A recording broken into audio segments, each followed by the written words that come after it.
Good morning all of you. Learning success point sociology YouTube channel में आपका बहुत बहुत स्वागत है।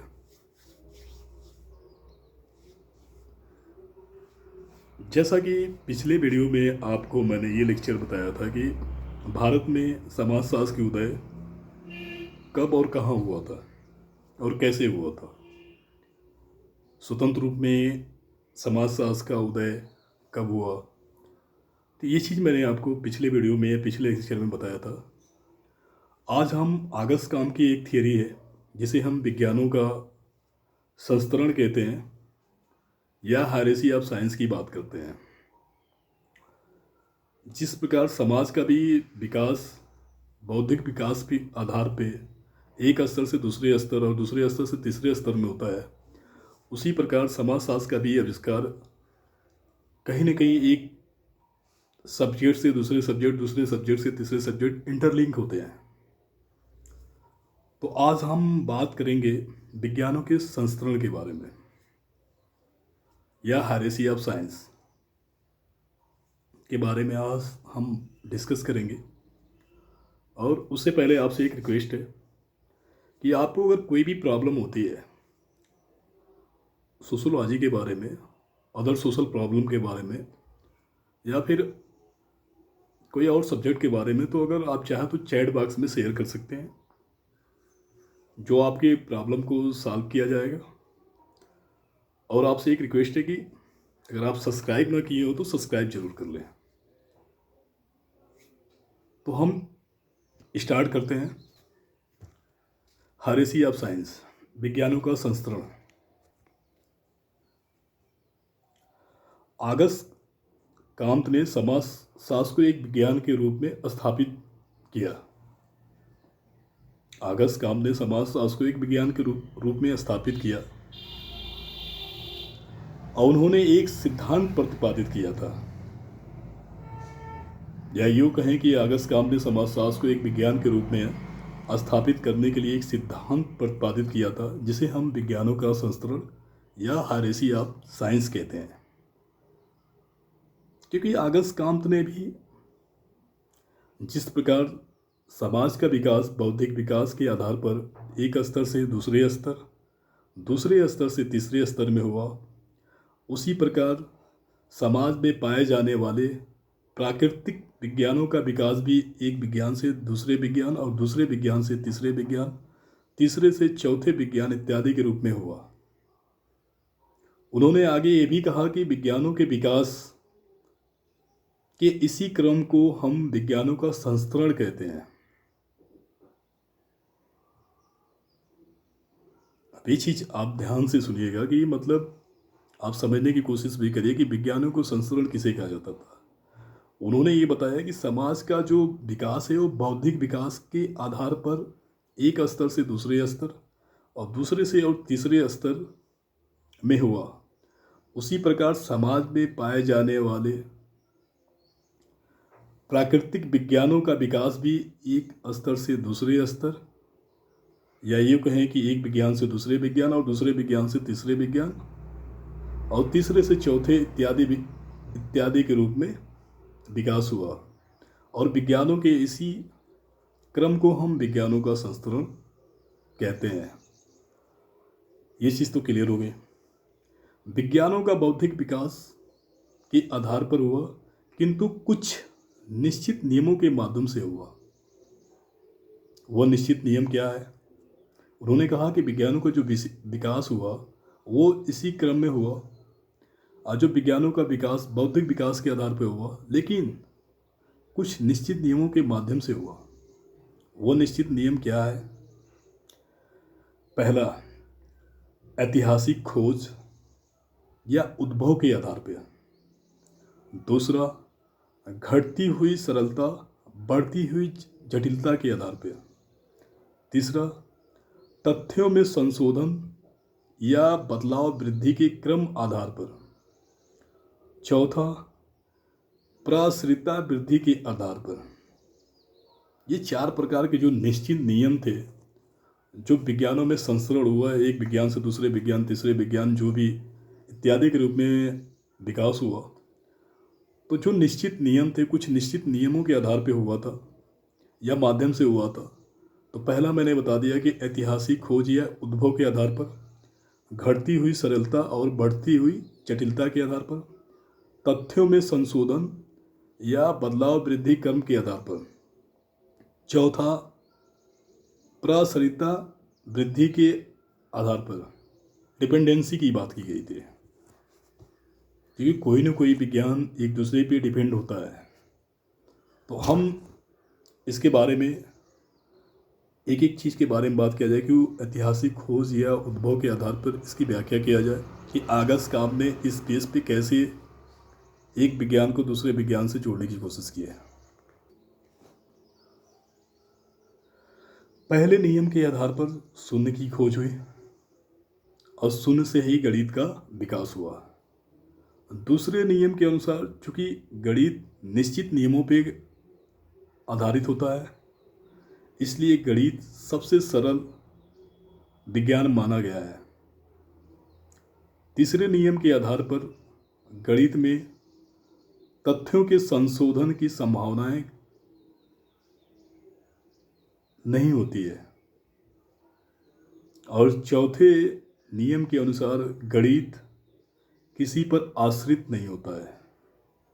अतः चारों नियमों के अनुसार गणित पहला प्राकृतिक विज्ञान है।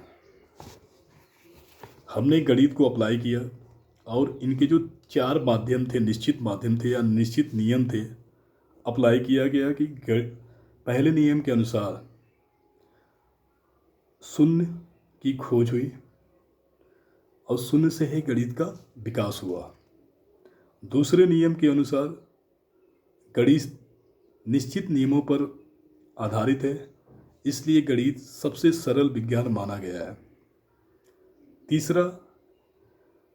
तीसरे नियम के आधार पर गणित में तथ्यों के संशोधन की संभावनाएं नहीं होती है। और चौथे विज्ञान के या चौथे नियम के अनुसार गणित किसी पर आश्रित नहीं होती है। इसलिए हम कह सकते हैं कि चारों नियमों के अनुसार गणित पहला प्राकृतिक विज्ञान है। अब थोड़ा सा हम समाज के बारे में थोड़ा सा इसको डिस्क्राइब कर दें, क्योंकि आपको मैंने गणित को अप्लाई किया चारों नियमों पर, तो आपको समझ में आ गया। जब व्यक्ति का बौद्धिक विकास थोड़ा और अधिक हुआ तो समाज में प्राकृतिक विज्ञान आए। जब व्यक्ति का बौद्धिक विकास थोड़ा और अधिक हुआ तो समाज में प्राकृतिक विज्ञान आए। उसमें दूसरा विज्ञान खगोल शास्त्र या एस्ट्रोनॉमी आया। जो दूसरा विज्ञान था वो खगोल शास्त्र के रूप में आया, जिसे हम इंग्लिश में एस्ट्रोनॉमी कहा जाता है। खगोल शास्त्र के अंतर्गत तारों और नक्षत्रों का अध्ययन किया जाता था तथा इनके बीच की दूरी गणित के सूत्रों के आधार पर ज्ञात की जाती थी। अतः खगोल शास्त्र एवं गणित दोनों का अध्ययन करना पड़ता था। दूसरे नियम के अनुसार खगोल शास्त्र की जटिलताएं बढ़ती जाती है और तीसरे नियम के अनुसार खगोल शास्त्र में तथ्यों के संशोधन की संभावनाएं गणित से अधिक होती है। और चौथे नियम के अनुसार खगोल शास्त्र गणित पर आश्रित होती है। इसलिए हम कह सकते हैं कि चारों नियमों के आधार पर यह स्पष्ट होता है कि खगोल शास्त्र दूसरा प्राकृतिक विज्ञान के रूप में उभर कर आया। इसी प्रकार चारों नियमों के आधार पर भौतिक शास्त्र, रसायन शास्त्र, जीव शास्त्र या जीव विज्ञान, जीव शास्त्र की उत्पत्ति कुछ भी कह सकते हैं, जीव विज्ञान कह सकते हैं, जीव शास्त्र की उत्पत्ति कह सकते हैं। चौथे और पांचवें विज्ञान प्राकृतिक विज्ञान के रूप में आए। यानी पहला गणित प्राकृतिक विज्ञान के रूप में, दूसरा खगोल शास्त्र, तीसरा भौतिक शास्त्र, चौथा रसायन शास्त्र और पांचवा जीव विज्ञान शास्त्र। प्राकृतिक विज्ञान के रूप में इनकी उत्पत्ति हुई है। अब जब व्यक्ति का बौद्धिक विकास और अधिक हुआ तो समाज में छठा प्राकृतिक विज्ञान समाजशास्त्र के रूप में सामने आया। जब व्यक्ति का और बौद्धिक विकास और भी अधिक हुआ तो समाज में छठा जो प्राकृतिक विज्ञान था वो समाजशास्त्र के रूप में उभर कर सामने आया।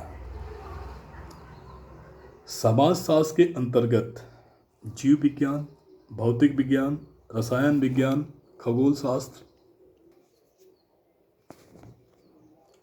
गणित सभी का अध्ययन करना पड़ता है। इसलिए समाजशास्त्र सबसे जटिल विज्ञान है। समाजशास्त्र के तथ्यों में संशोधन की संभावनाएं बाकी विज्ञानों से अधिक है। समाजशास्त्र उपरोक्त सभी विज्ञानों पर आश्रित है। इसलिए अगस्त कांत ने कहा कि समाजशास्त्र सभी विज्ञानों की रानी अर्थात महारानी है।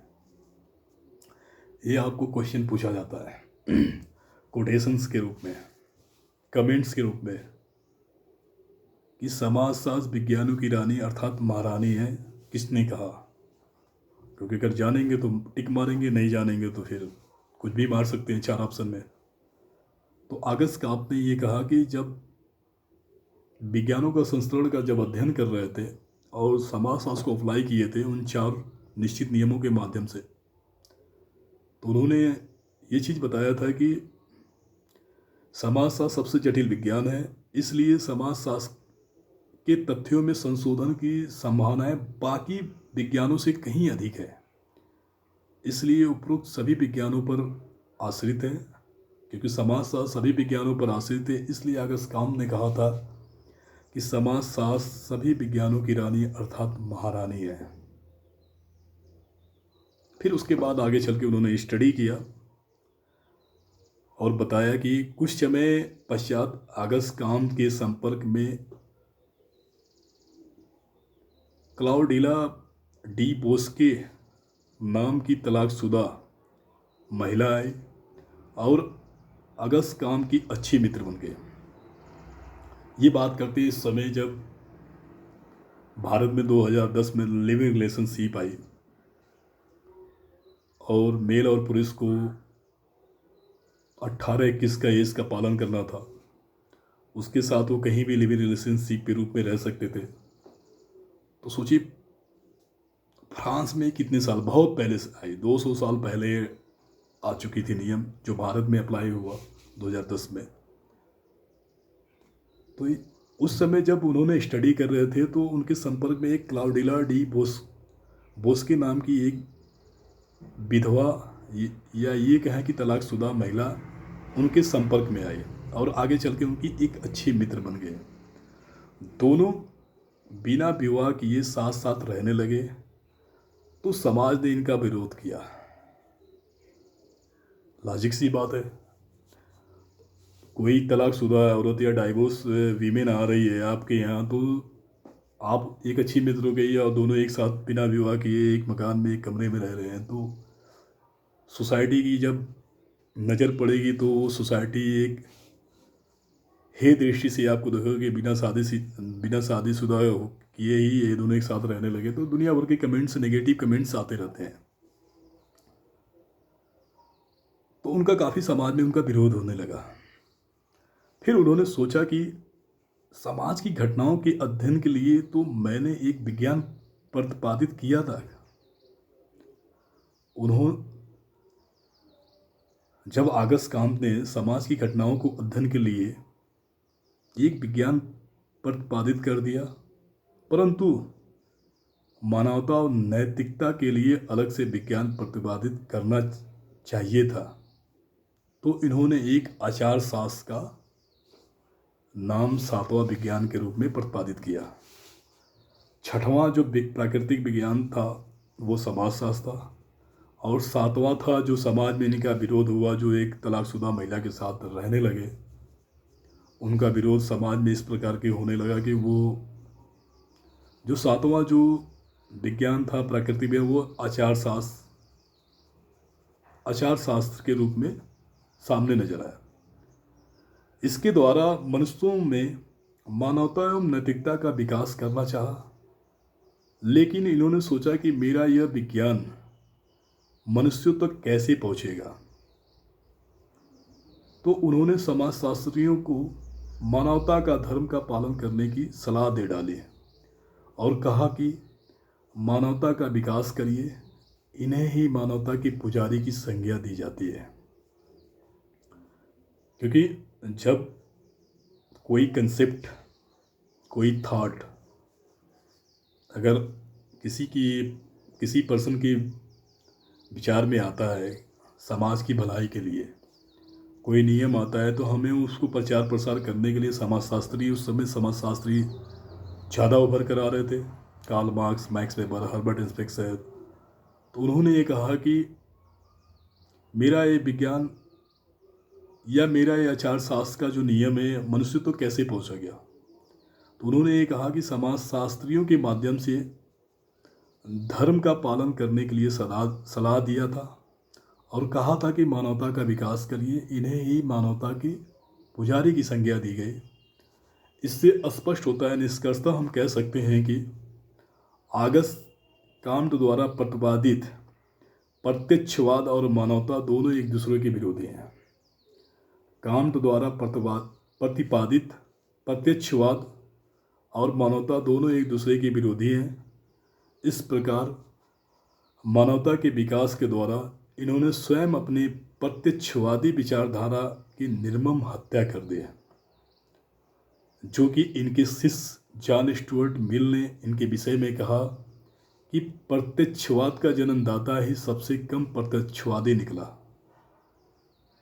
ये भी एक कोटेशन से, एक कमेंट से, कि उनका जो शिष्य था, ये सारे कुछ आविष्कार करने के बाद, सारे कुछ निर्माण करने के बाद, सारे कुछ नियम को प्रतिपादित करने के बाद,